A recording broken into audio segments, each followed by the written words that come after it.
मी नाराज नाही. 8 वेगवेगळ्या निवडणुका जिंकल्यावर थांबावंसं वाटतं. स्थानिक स्वराज्य संस्थांच्या निवडणुकांची जबाबदारी घ्यायला तयार. नाराजीच्या चर्चांवर ठाकरेंच्या शिवसेनेचे नेते भास्कर जाधव यांचं स्पष्टीकरण.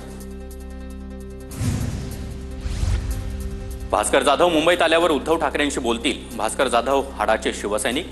भास्कर जाधव आम्हा सर्वांना प्रिय. भास्कर जाधव यांच्यावर विचारलेल्या प्रश्नावर संजय राऊतांची प्रतिक्रिया. पवारांचा पक्ष सोडला ही माझी चूक झाली, पण पक्षात माझी घुसमट होते असा त्याचा अर्थ नाही. भास्कर जाधव यांचं वक्तव्य.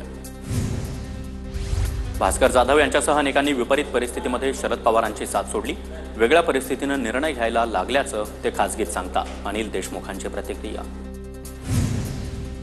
गद्दार लोक सेना हायजॅक करणार होते, पण त्यांना पळून जावं लागलं. भय आणि भ्रष्टाचारामुळे गद्दार लोक पळून गेले. गुलाबराव पाटलांच्या आरोपानंतर संजय राऊतांचं उत्तर. पक्षाचे तुकडे करणाऱ्यांवर काय विश्वास ठेवायचा? त्यांच्यावर विश्वास ठेवणं म्हणजे चोरावर विश्वास ठेवण्यासारखं. गुलाबराव पाटलांच्या आरोपांवर वडेट्टीवार यांचा निशाणा. राऊतांनी शिवसेना हायजॅकचा प्रस्ताव शिंदेंकडे मांडला होता. गुलाबराव पाटलांचा आरोप. हिंदी सक्ती गुजरातमध्ये नाही. फडणवीस सरकार हिंदी सक्ती महाराष्ट्रात का लादतंय?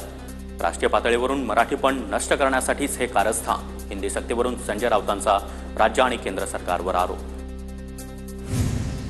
आम्ही नवीन, पण कधी केमछो वरळी म्हणून कुणाचे पाय चाटले नाहीत. जिलेबी आणि फाफडा उद्धव ठाकरे आपडा असं देखील आम्ही म्हणालो नाही. मनसे नेते संदीप देशपांडे यांचं संजय राऊतांना ट्विट करत उत्तर.